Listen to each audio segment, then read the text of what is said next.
लेकर हाजिर हूं एक ऐसा टाइटल जो कि आप सब लोगों ने मतलब पूरा सोशल मीडिया, सब तरफ का न्यूज चैनल, मेरे कमेंट बॉक्स, लाइव क्लासेस के कमेंट बॉक्स, पेड कोर्सेज के अंदर कमेंट बॉक्स, हर जगह कोई ना कोई भाई बहन ये डिमांड जरूर कर रहा है कि सर ज्योति मौर्य केस पर आप अपनी राय जरूर दीजिएगा। मुद्दा आपके माध्यम से सुनना है हमें कि आप क्या बताना चाहते हैं, क्या है ये ज्योति मौर्य केस, क्या है एसडीएम, सब बताएंगे, लोगों से अवगत करा दें। क्योंकि यहाँ लिखा है ज्योति मौर्य, एक लिखा है आलोक मौर्य, ये हैं ज्योति मौर्य। इनके पतिदेव ये हैं आलोक मौर्य, जो कि आपको तस्वीर से ही दुखी दिखाई दे रहे हैं। और ये लव ट्रायंगल के अंदर आए हुए सहायक कमांडेंट मनीष दुबे साहब। ठीक है, तीनों लोगों के बीच की कहानी है और ये चर्चा में इसलिए ली जा रही है क्योंकि हम लोगों के पास बतेरे कमेंट आए हैं कि कृपया करके इस विषय पर आप अपनी राय जरूर रखें, इस पर अपना वीडियो जरूर बनाएं। चलिए इस बारे में पूरी कहानी आपको बताएंगे, लेकिन उससे पहले आज हम किन विषयों पर चर्चा करने वाले हैं वो थोड़ा सा समझ लीजिए। पहला, इस कहानी को अब तक मुझ में से कई लोग मुझसे बताने से पहले भी आप लोग सुन चुके होंगे, फिर भी सबसे पहली कहानी जो आज डिस्कस होने जा रही है उसमें डिस्कशन होगा महिला को पढ़ा लिखा कर पति ने एसडीएम बनाया। और ये जो पुरुष सत्तात्मक समाज है ना, ये इस बात को पचा नहीं पा रहा है। पति ने पत्नी को पढ़ाया, पत्नी पढ़ लिख करके एसडीएम बन गई, एसडीएम बन गई तो छोड़ गई। मीडिया में न्यूज़ वायरल हो रही हैं, कई पति अपनी पत्नियों को पढ़ाने के स्थान पर जगह से हटाकर ले जा रहे हैं, कोचिंगों से दाखिले वापस लिलवा रहे हैं, जहां तहां ट्विटर पर मीम तैर रहे हैं। पति अपनी पत्नियों के एडमिशंस, जो पढ़ाई करने वाली शादीशुदा महिलाएं, उन्हें पढ़ने से रोका जा रहा है।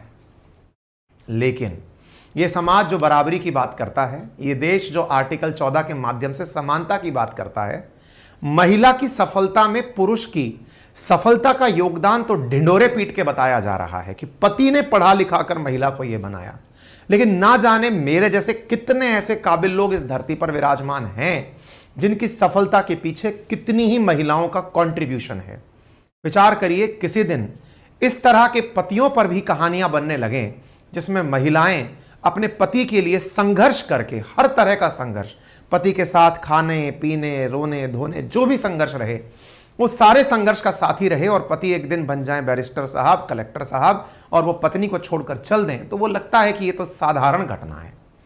समाज को एक आईना है आज की घटना। हालांकि इस घटना को हम पूरी तरह से मिर्च मसाले के साथ सुनाएंगे, क्योंकि मिर्च मसाले तो मार्केट ने बना दिए हैं, तो वो मिर्च मसाले मार्केट के आपको बताएंगे। लेकिन आत्म अवलोकन करना मत भूलिएगा। जिस समानता की आप बात करते हैं, बेटी पढ़ाओ बेटी बढ़ाओ, ये जो भी बातें आप करते हैं ना, बच्चों को पढ़ाने से संबंधित जो आपकी विचारधाराएं हैं, बेटियों को पढ़ेगा मतलब पढ़ेगी बेटियां तभी बढ़ेगा भारत, जिस तरह की पंक्तियां हैं ना, ये कुछ हद तक जब ऐसी चीजें आती हैं तो समाज के चेहरे निकलकर जो आते हैं ना, वो थोड़े से अलग ही प्रकार के होते हैं। खैर, फिलहाल के लिए मामला सुनिए, अंत में चलकर सही और गलत का विश्लेषण करेंगे। और चूंकि यहां पर कानून इन्वॉल्व है, कानून है अडल्ट्री लॉ, जिसको आईपीसी की धारा 497 के तहत माना गया है, उसके बारे में चर्चा करेंगे कि क्या कोई महिला इस तरह का अगर कोई कार्य कृत्य करे तो क्या वो अपराध है, या कोई पुरुष ऐसा कृत्य करे तो अपराध है, क्या कानून कहता है वो भी समझेंगे। ठीक है, तो चलिए पूरी कहानी, जिन्हें कुछ नहीं पता है वो सुनना प्रारंभ करिए। सबसे पहले शुरुआत करते हैं, कौन है ज्योति मौर्य, जो आपके सामने यहां तस्वीरों में दिखाई दे रही हैं। राजस्थान प्रशासनिक परीक्षा सेवा परीक्षा होती है, ऐसे उत्तर प्रदेश प्रशासनिक सेवा परीक्षा होती है, ऐसे बिहार प्रशासनिक सेवा परीक्षा होती है, जिसके माध्यम से अच्छे रैंक पाए हुए बच्चे एसडीएम बनते हैं। एसडीएम, आरपीएस, इस प्रकार के पद सेवा क्रम के अंदर मिलते हैं, यानी कि आप पुलिस में भी जा सकते हैं, आप प्रशासन में भी जा सकते हैं। तो ये होनहार बालिका रही हैं और इन्होंने 2015 के पीसीएस के अंदर अपने आप की 16वीं रैंक सिक्योर की है एसडीएम मतलब यूपीपीसीएस परीक्षा के अंदर। ठीक है, लेकिन अब ये सुर्खियों में है, और ये सुर्खियों में क्यों है? क्योंकि इनकी कहानी के अंदर लव, एसडीएम और धोखा, 3 शब्द तैर रहे हैं, सुर्खियां बन चुकी हैं। लोगों का मीम मार्केट गजब चल रहा है। ज्योति नाम था उसका, अंधेरा करके चली गई। कुछ इस प्रकार के एडिटेड प्रकार से जो आपको यहां पर दिखाई दे रहे हैं, ये स्टाम्प पेपर दिखाई दे रहे हैं, स्टाम्प दिखाई दे रहे हैं, जिसमें लोग इस प्रकार की बातें खुद से लिखकर एडिट करके डाल रहे हैं कि मैं फलानी महिला इस प्रकार के वादे करती हूं कि अगर कुछ हुआ तो मैं ऐसे कभी नहीं करूंगी, ये नहीं करूंगी। पढ़िए, मैं अंजलि मीणा अपने पति दिनेश मीणा के साथ अन्य प्रमुख अधिकारियों के सामने वचन लेती हूं। ये सब एडिटेड है, लेकिन मीम मार्केट है जी, क्या हो सकता है। इधर देखिए, कोई सौरभ रैना है, ये लिखते हैं पत्नी को एसडीएम बनाने से बेहतर है खुद की तरक्की के लिए काम करो। क्यों? मेल ईगो अड़ गया, महिलाओं के रेस्पेक्ट में अड़ गई बात। महिला कैसे अधिकारी बन गई। कईयों को मैं जब ये बातें बोलूंगा ना, बहुतों को ऐसा लगेगा कि सर ज्योति मौर्य का पक्ष ले रहे हैं। भाई यहाँ पक्ष लेने से ना तो मुझे चुनाव में जाना है ना कुछ करना है, लेकिन हर पक्ष की दो पंक्तियां हैं, दोनों तथ्य जो है ना उनको बस ध्यान से सुनते चलिएगा। इस पूरी कहानी के अंदर कई किरदार हैं और इस पूरी कहानी के किरदार से समाज अपना आत्म अवलोकन कर ले। इस महिला ने जो गलत किया उसका भी अवलोकन हो जाएगा, पुरुष ने जो गलत किया उसका भी अवलोकन हो जाएगा और इस समाज का भी अवलोकन हो जाएगा जो इस प्रकार के मीम मार्केट को चला रहा है। एक मीम बहुत वायरल हो रहा है सूर्यवंशम मूवी को लेकर के, जिसमें क्या हो रहा है कि मेरे पति ने इस घटना से स्तब्ध होकर मुझे प्रयागराज से बीच पीसीएस परीक्षा छुड़वाकर घर वापस बुला लिया। बोले मुझे नहीं बनना हीरा ठाकुर। ये हीरा ठाकुर की कहानी क्या है?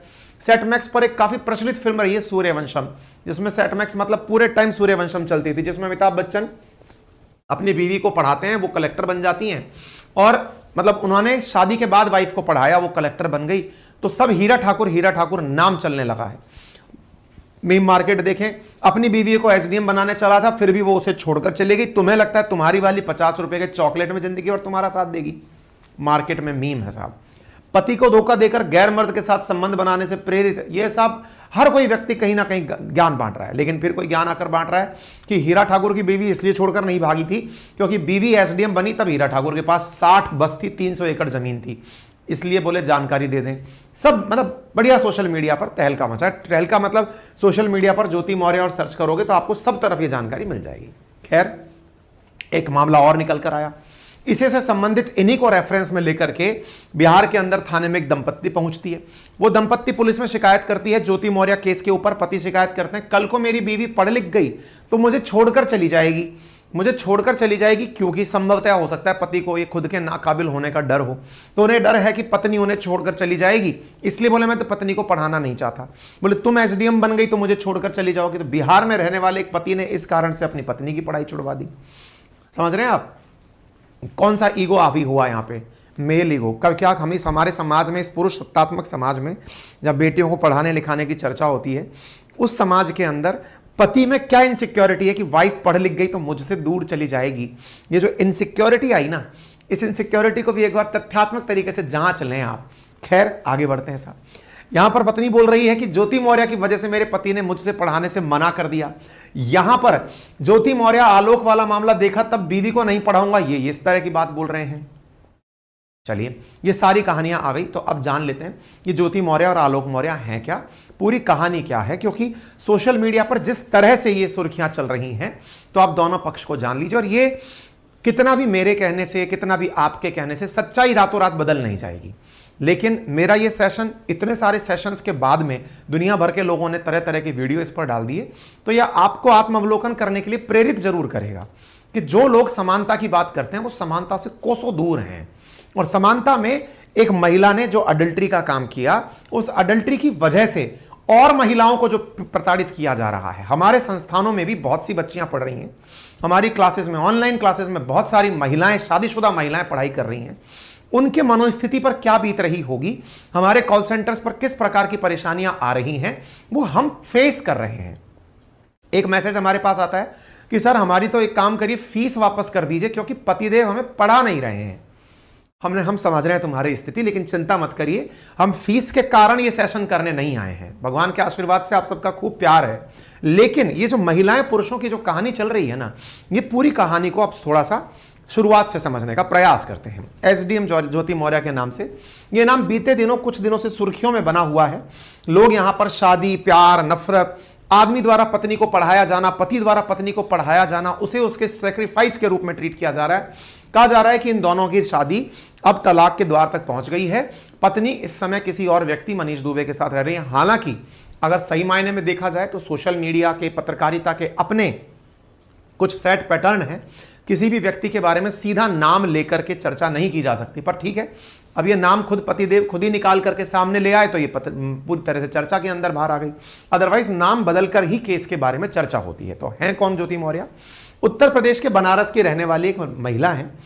इनके पिताजी एक छोटी सी दुकान चलाते हैं, ऐसा न्यूज़पेपर की जानकारी है। उनके अनुसार ज्योति की शादी आलोक के साथ वर्ष 2010 में हुई थी। उस समय वो ग्रेजुएशन कर रही थी। शादी के बाद ज्योति ने अपना ग्रेजुएशन पूरा किया। ज्योति मौर्य पढ़ने में अच्छी थी। उनकी पढ़ाई को देखते हुए पति आलोक मौर्य ने प्रयागराज के अंदर यूपी पीसीएस की तैयारी कराने के लिए, कोचिंग करने के लिए उन्हें भेजा। 2015 में ज्योति का पीसीएस में चयन हुआ। पीसीएस में उन्हें 16वीं रैंक हासिल हुई। उस दौरान उन्होंने अपनी सफलता का श्रेय अपने ससुर, पति और आलोक को दिया। बस ये जो श्रेय बांट दिया ना साहब, क्रेडिट जो दे दिया कि मेरी सफलता का क्रेडिट मैं अपने पति को देती हूं।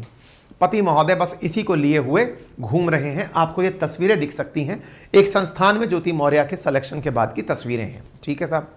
एसडीएम ज्योति के बच्चों की तो ज्योति, अच्छा इनके बच्चों की बात करें तो इनके पास 2 जुड़वा बेटियां हैं जो ज्योति के साथ ही रहती हैं।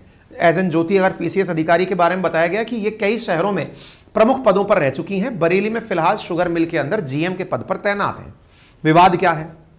ज्योति और आलोक के बीच में विवाद 2020 से शुरू हुआ। शादी 2010 में हुई, सिलेक्शन 2015 में हुआ। 5 साल बाद 2020 में तनाव शुरू हुआ। आलोक मौर्य उत्तर प्रदेश के पंचायती राज विभाग के अंदर पदस्थ 4th श्रेणी के कर्मचारी हैं, जबकि उनकी पत्नी ज्योति मौर्य बरेली में फिलहाल तैनात पीसीएस अधिकारी हैं। पति आलोक मौर्य का आरोप है कि पत्नी ने होमगार्ड कमांडेंट मनीष दुबे, अब ये होमगार्ड कमांडेंट क्या होते हैं? असल में क्या होता है ना, ये भी असल में वहां की पीसीएस सर्विसेज के थ्रू, जैसे हमारे राजस्थान के अंदर राजस्थान पुलिस सेवा होती है, ऐसे यूपी की भी पुलिस सेवा होगी। उस पुलिस सेवा के निश्चित कोई चयनित अधिकारी होंगे तभी कमांडेंट की पोस्ट तक पहुंचते हैं। ठीक है ना? तो संभवतया ये उस पद के व्यक्ति होंगे, बाकी प्रमोशन से पहुंचे या नहीं पहुंचे ये अलग पार्ट है। तो कमांडेंट मनीष दुबे के संपर्क में आई, फिर मुझसे वो दूर होती चली गई। आलोक मौर्य ने आरोप लगाया कि पीसीएस अधिकारी ज्योति मौर्य का प्रेमी मनीष दुबे गाजियाबाद में होमगार्ड कमांडेंट के पद पर तैनात है। होमगार्ड कमांडेंट का मतलब जो अपनी सिक्योरिटी सर्विसेज होती हैं स्टेट के पास, उनमें होमगार्ड भी एक सर्विस होती है, और उस होमगार्ड का जहां से मतलब पूरी तरह से ट्रेनिंग वगैरह होती है, वहां पर कमांडेंट का पद होता है, और वहीं पर मनीष दुबे तैनात हैं। तो ऐसी स्थिति में मनीष दुबे के साथ उनकी पत्नी ज्योति मौर्य का अवैध रिश्ता है। इन्होंने उस अवैध रिश्ते की जानकारी पब्लिकली जनता के सामने रोते हुए रखी। इनके द्वारा रखी गई जानकारी मीडिया में काफी वायरल है। पति अपनी पत्नी को पढ़ा लिखा कर एसडीएम बनाए, वो हमें छोड़कर चली गई, हमें तलाक दे रही है, इस प्रकार से ये रोते हुए पाए गए। इन्होंने कहा कि जब ज्योति का सिलेक्शन हुआ था तो पूरा घर खुश खुश हुआ था, लेकिन अब घर टूट चुका है और हमारे ऊपर केस हो चुका है। ज्योति हमारे ऊपर आरोप लगा रही हैं कि हम उनसे अब जो दहेज है उसमें फॉर्च्यूनर मांग रहे हैं। इस प्रकार की बातें यहां पर निकल करके आई हैं। इन्होंने ज्योति के मनीष के साथ अवैध संबंधों के बारे में पूरी तरह से लोगों के सामने बातें रखी। इतना तक ही नहीं, इन्होंने बातें रखते रखते, या आप पढ़ सकते हैं क्योंकि इसके पीछे बैकग्राउंड वीडियो चल रहा है तो इसलिए हम इसको बोल नहीं पाएंगे। तो यहां पर आप देखें कि लोग लखनऊ में मिलते भी हैं। इन्होंने अपनी पत्नी का पीछा किया तो इन्हें पता चला कि इनकी पत्नी जो है वो उस होमगार्ड के अंदर, होमगार्ड के जो कमांडेंट है, सहायक कमांडेंट मनीष दुबे, उनके साथ होटल में मिलती हैं। ये उनके साथ मिलने, उनको पीछा पीछा करते देखने जाते हैं। पत्नी से आमना सामना होता है, पत्नी इनको मतलब डांट फटकार के भेज देती है। अच्छा, अब ये जो विषय है एक बार के लिए यहीं पर छोटा सा विराम लेना चाहिए। और विराम किस बात का?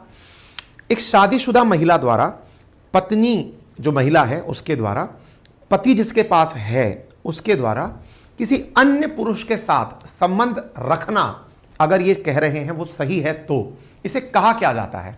इसे अडल्ट्री कहा जाता है। और अडल्ट्री को हिंदी में व्यभिचार कहा जाता है। यानी शादीशुदा पुरुष या शादीशुदा महिला अपने पार्टनर के अलावा किसी अन्य पुरुष अथवा महिला के साथ व्यवहार रखता है तो इस तरह के संबंधों को व्यभिचार की श्रेणी में रखा जाता है। नंबर 1, व्यभिचार को आईपीसी की धारा 497 में कंसीडर किया जाता है। यानी व्यभिचार जो है वो 497 का हिस्सा है। सुप्रीम कोर्ट में, अच्छा पहले क्या था? आईपीसी की धारा, इंडियन पिनल कोड, भारतीय दंड संहिता की धारा 497 कहती क्या थी? तो पहले 497 का मत यह था कि यदि कोई महिला, मतलब आप स्थिति इस तरह से समझिए, ज्योति मौर्य का ही केस समझ लेते हैं कि यदि कोई महिला और कोई पुरुष, अगर हम इन दो स्थितियों को लें और ये दोनों शादीशुदा हैं और कोई दूसरा पुरुष है, उसके साथ में इस महिला का संपर्क पाया जाता है, ये महिला है और ये पुरुष है। ये केवल मैं इसलिए समझा रहा हूं आपको तो थोड़ा सा, ताकि आपको आईपीसी की वो धारा पता चल जाए कि ये ऑफेंस है या नहीं है। तो आईपीसी की धारा 497 के तहत क्या कहा गया है? यदि महिला किसी पर पुरुष के साथ, ये पर पुरुष है यानी पति नहीं है ये, यदि किसी पर पुरुष के साथ संबंध रखती है तो ये घटना 497 के तहत दंडनीय अपराध थी। कब तक? 2018 तक। 2018 में आईपीसी के तहत, अच्छा था क्या उसमें यह था, महिला भले ही पुरुष के साथ लिप्त है लेकिन अपराधी पुरुष होगा, महिला नहीं। दोबारा सुन लीजिएगा, अपराधी पुरुष होगा, पर पुरुष, यानी अगर, और शिकायत कौन करेगा? पति करेगा। तो पति की शिकायत पर पुरुष को अपराधी माना जाएगा। यह आईपीसी की धारा 497 थी। पत्नी को भोली माना जाएगा, इसको यह समझा जाएगा सीधी महिला थी, उसे पता ही नहीं था कि यह क्या था। इस केस के तहत हालांकि बाद में सुप्रीम कोर्ट ने इस पूरे मामले को क्वैश कर दिया, व्यभिचार को, अडल्ट्री को पनिशेबल ऑफेंस से ही बाहर निकाल दिया कि नहीं साहब, इस पर अभी बहस खत्म करिए। हालांकि भारतीय सेना व्यभिचार के ऊपर बहुत ज्यादा डिमांड कर रही है, इस तरह की रिपोर्टिंग है कि उसे शामिल किया जाना चाहिए। ठीक है, अगर इस आर्टिकल 497 को भी माना जाए तो ये जो आपकी ज्योति मौर्य है, ये ज्योति मौर्य अडल्ट्री में अगर 497 लगता भी है, उसकी भी दोषी नहीं है। क्यों नहीं है? क्योंकि अकॉर्डिंग टू लॉ, पुराना 2018 से पुराना भी, उसके अकॉर्डिंग भी ये पर पुरुष से अगर संबंध रखती है तो पर पुरुष दोषी हो सकता है। हालांकि अब ये लॉ क्वैश हो चुका है तो अब ये भी दोषी नहीं है। ठीक है, तो इनका रोना धोना क्या काम आया वो बात अलग है। अब इनका कहना क्या है? सेक्शन 376 कि इनके ऊपर ज्योति ने आरोप लगाया है कि मैं तुम्हारे ऊपर सेक्शन 376 का केस करूंगी, यानी पनिशेबल फॉर सेक्सुअल असॉल्ट, कि तुमने मेरे साथ में गलत हरकत की। अपने पति के ऊपर वो आरोप लगा रही है कि ऐसा हुआ था। ठीक है, अच्छा, ज्योति मौर्य की कहानी हो गई। अब इस मामले में विभागीय जांच शुरू हो रही है। इसका क्या निकलेगा वो बात अलग है। दोनों लोगों ने कोर्ट में तलाक की अर्जी डाल दी है। तलाक की अर्जी मतलब महिला जो है वो अपने पति से तलाक चाहती है, पति तलाक देना नहीं चाहता। उसका कहना है मैंने पढ़ा लिखा करके इसे सिलेक्शन दिलवाया था, मैं इसको तलाक नहीं देना चाहता हूं। ठीक है साहब, इनकी प्राइवेट चैट भी वायरल हुई जिसको मैं नहीं पढ़ना चाहता, जिसमें ज्योति मौर्य मनीष दुबे के साथ बातचीत करती हुई पाई जा रही हैं। इनके पति द्वारा उन दोनों के बीच की बातचीत भी पब्लिक की गई और बार बार आलोक मौर्य का जो कहना है वो यही है कि भाई मैंने क्या गलती की, मैंने उसे पढ़ा लिखा कर एसडीएम बनाया, वो जिस दिन काबिल बनी मुझे छोड़कर चली गई। बहुत सारी फिल्में, एक शादी में जरूर आना करके एक फिल्म है, वो काफी सारी सूर्यवंशम, इस तरह की फिल्में काफी ज्यादा इस समय लोग देख भी रहे हैं और टूटे दिल के हाल उस तरह से उन्हें साझा भी कर रहे हैं। ज्योति मौर्य ने अपने पति आलोक मौर्य पर दहेज उत्पीड़न का मामला भी दर्ज कराया है। ज्योति का आरोप है कि उनसे फॉर्च्यूनर मांगी गई थी, लेकिन लोगों का कहना है कि उस समय तो फॉर्च्यूनर आती भी नहीं थी। हालांकि फॉर्च्यूनर बहुत पुरानी गाड़ी है। चलिए खैर, फिर भी ये अपने आप में एक मामला है। ज्योति का कहना है कि धूमलगंज पुलिस में इस संबंध में उन्होंने अपनी शिकायत बता दी है। ये हमारा अपना मामला है, इस मामले में हम आगे बहस नहीं करना चाहेंगे, लोगों को नहीं बताना चाहेंगे। फिर इस मामले के अंदर एक तूल और पकड़ा, जिसको कि ये कहा गया कि ज्योति के परिवार वालों ने बताया कि आलोक ने झूठ बोला था शादी के समय। क्या झूठ बोला था? आलोक ने अपने आप को ग्राम पंचायत अधिकारी बताया था। ग्राम पंचायत में अधिकारी बताया था, आप उनके नाम के विवाह का कार्ड है ये, और ज्योति के नाम के नीचे अध्यापिका संभवतः आपको दिखाई दे रहा होगा। ग्राम पंचायत अधिकारी बताया था, इस तरह से उन्होंने झूठ बोलकर शादी की थी। वास्तविकता में आलोक जो है वो एक चपड़ासी के पद पर तैनात था। असल में वो कोई ग्राम पंचायत अधिकारी नहीं था, वो एक चतुर्थ श्रेणी का अधिकारी था, चतुर्थ श्रेणी का कर्मचारी था, और उसने झूठ बोलकर शादी की थी। लेकिन ग्रामीणों का मत अभी भी आलोक के पक्ष में है, क्योंकि ज्योति के नाम के नीचे भी अध्यापिका लिखा हुआ है, जबकि वास्तविकता में ज्योति शादी के समय ग्रेजुएशन में थी, ग्रेजुएशन कर रही थी, वो अध्यापिका पद पर चयनित नहीं थी। ऐसा लोगों का कहना है कि दोनों ने ही कार्ड फर्जी बनाया था। तो कौन सही कौन गलत, इस बात को लेकर के भी बहस चल रही है। इसके बाद में अपनी पत्नी की प्राइवेट चैट, प्राइवेट वीडियोस, क्या उनके सारी बातें पब्लिक करने के बाद अब इन्होंने अपनी पत्नी की प्राइवेट डायरी भी वायरल की है, जिसमें उन्होंने बताया कि इनकी पत्नी किस किस से कितने पैसे मंथली लेती थी। उसकी तस्वीरें इन्होंने सोशल मीडिया पर डाली, न्यूज़ चैनल्स को बताई और बताई कि इनकी पत्नी हर महीने के हिसाब से लोगों से जो बंधी लेती थी कि हाँ भाई अधिकारी जो अपने जूनियर से पैसा ले रहे हैं या किसी ठेकेदार से पैसा ले रहे हैं, वो सारा इसने लिखा था। फरवरी महीने का पैसा इसमें लिखा था, जनवरी का पहला पैसा इसमें लिखा था, पेजेस पर शुभ लाभ लिखा हुआ था, बकायदा किस महीने कितना पैसा इनकी पत्नी ने लिया वो सारी जानकारी उन्होंने पब्लिक में रख दी। उनके अनुसार अक्टूबर 2021 में ज्योति ने रिश्वत में 6.4 लाख रुपए महीने के हिसाब से लिए थे।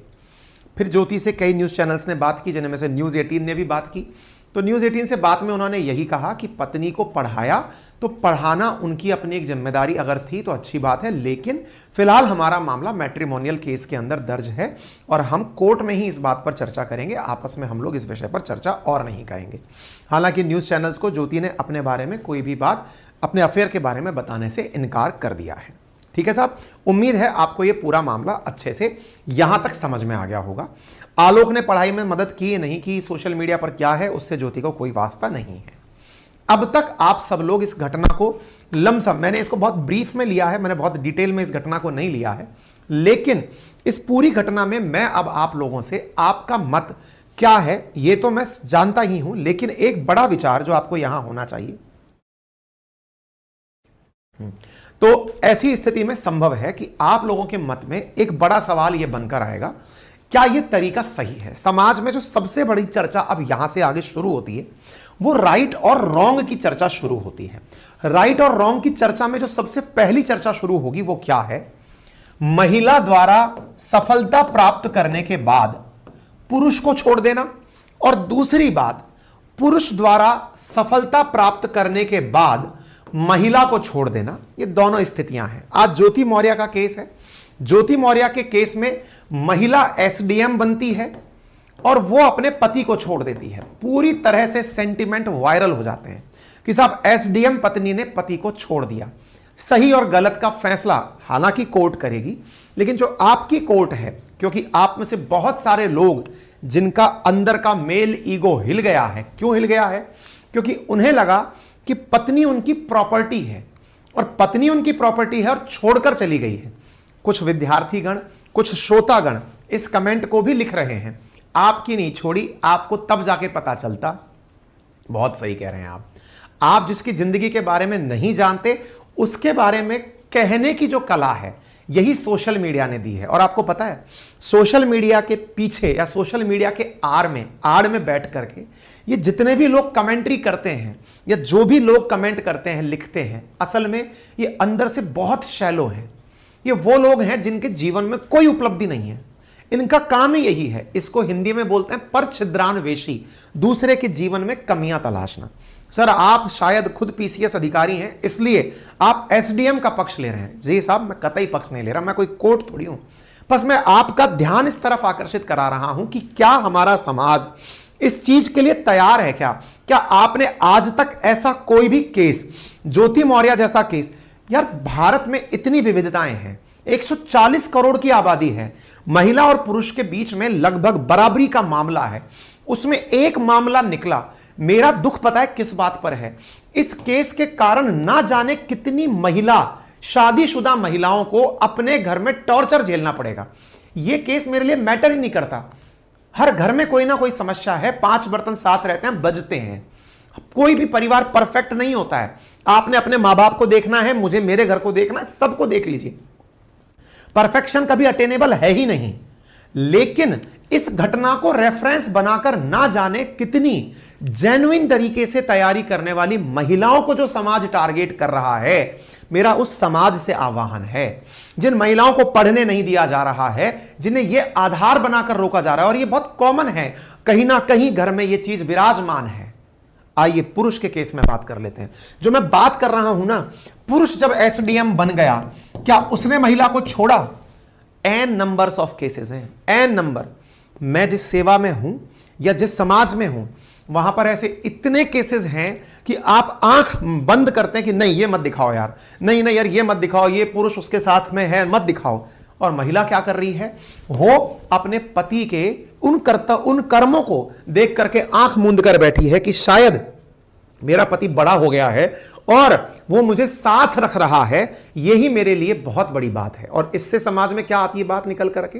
पति परमेश्वर होता है, पितृसत्तात्मक सत्ता है, पति की ही बात चलेगी। अगर ऐसा है ना भाइयों, तो समाज में ना ये सब दिखावा देना बंद कर दो। महिलाओं की बराबरी, महिलाओं के साथ होने वाली घरेलू हिंसा, महिलाओं के साथ होने वाले यौन उत्पीड़न, महिलाओं के साथ वर्क प्लेस पे होने वाले उत्पीड़न, उन सब पर बोलना बंद कर दो, क्योंकि वो सब किसी ना किसी ऐसे ही मन चले का काम है जिसके मन में भी पैट्रियार्कल सोसाइटी घर करी हुई है, जिसके संस्कारों में यह है कि महिला मुझसे ऊपर कैसे निकल गई। बर्दाश्त ही नहीं होता कि अगर महिला पुरुष से ज्यादा पैसे पा जाए, एक समान पद पर रहते हुए महिला को ज्यादा चीजें मिल जाए, समाज में बर्दाश्त से बाहर है। मैं अगेन कह रहा हूं, इन्होंने जो किया गलत है, मेरी नजर में अडल्ट्री क्राइम है। इस महिला के द्वारा, ज्योति मौर्य के द्वारा, अपने पति के रहते किसी अन्य पुरुष के साथ अगर अवैध संबंध बनाए गए हैं, जो कि आईपीसी की धारा 497 के तहत अडल्ट्री में परिभाषित हैं, तो मेरी अगर व्यक्तिगत राय जानते हो तो यह पूरी तरह गलत है, नैतिक रूप से नैतिक मूल्यों का पतन है, और इस तरह की घटनाएं नहीं होनी चाहिए। तो आप सेशन क्यों किए? फिर मैं सेशन किया क्योंकि इन जैसे लोगों की वजह से आप में से ना जाने कितने लोग ऐसे होंगे जो अपनी बहनों की शिक्षाओं से कॉम्प्रोमाइज कर जाएंगे, अपनी पत्नी, अपनी सिस्टर, अपनी भाभी, जिनकी शिक्षा को आप संभवतः रोक देंगे, अपने बेटे की बहू को पढ़ने से रोक देंगे। मत करिएगा। सारी उंगलियां हाथ की एक जैसी नहीं होती, समाज के सब लोग एक जैसे नहीं होते, सारी महिलाएं एक जैसी नहीं होती हैं। यह मेरा पक्ष है, संभवतः आपका पक्ष और भी ज्यादा स्पष्ट और अच्छा हो सकता है। वहीं दूसरी तरफ अगर आप समाज का पक्ष लेते हैं तो कृपया करके ऐसे मुद्दों पर भी मुखर होकर के, इसी तरह जैसे आपने ज्योति मौर्य का केस उठाया, उस केस को भी आप उठाएं, तो हो सकता है आपको समाज में बराबरी दिखाई दे जाए। ठीक है, तो फाइनली मैं फिर से बोलता हूं, अडल्ट्री पर मेरी राय, कोर्ट ने जो माना, कोर्ट उस पर क्या फैसला देती है, मेरी पर्सनल राय यह है, मेरी नजर में व्यभिचार, अडल्ट्री गलत है। ज्योति मौर्य ने, अगर उनके पति का आरोप सही है कि उन्होंने ऐसा किया है, तो वो बिल्कुल गलत किया है। कोर्ट अपना काम करेगी, समाज अपनी राय रखेगी। समाज के नागरिक होने के नाते, क्योंकि बच्चों ने मुझसे डिमांड की थी, मेरे व्यूअर्स ने मुझसे डिमांड की थी कि आप अपनी राय रखें, तो मेरी राय यह है, यह घटना गलत है, लेकिन इसके अलावा इसकी आड़ में जितने लोगों के साथ जो गलत हो रहा है, कृपया उससे बचें। हमारी बहुत सारी, हमारे पास हजारों की संख्या में लोग ऑनलाइन पढ़ाई कर रहे हैं, हमारे एप्लीकेशंस के माध्यम से दिन रात मेहनत करके हमसे जुड़े हुए हैं। उन लोगों की पढ़ाई में, क्योंकि आपको पता होना चाहिए, शिक्षा में, ऑनलाइन शिक्षा का जो सबसे बड़ा योगदान है वो महिलाओं की शिक्षा के लिए है। महिलाएं पढ़ने के लिए मुसीबत में से ही केवल ऑनलाइन पढ़ने के लिए निकल पाती हैं, क्योंकि घर में हम लोग पढ़ाई पहुंचा पाते हैं। आप लोगों के विचार, आप लोगों के द्वारा इस तरह की घटनाएं उन्हें उनके सपने पूरे करने से रोक देंगी। आपके घर की बहन बेटियां संभवतः आप पढ़ने से रुकेंगी। आप अपने समाज में इस तरह के दृश्य को केवल एक को रेफरेंस बनाकर ना लें, बहुत सारे रेफरेंसेस हैं जिन्हें आप ले सकते हैं, जिनकी वजह से आप आगे बढ़ सकते हैं। बाकी आपकी राय के लिए हमारा कमेंट बॉक्स खुला है, आप अपने कमेंट बॉक्स में अपनी राय रखें। संभवतः आप मुझसे सहमत ना भी हो वो भी लिखें, सहमत हो वो भी लिखें,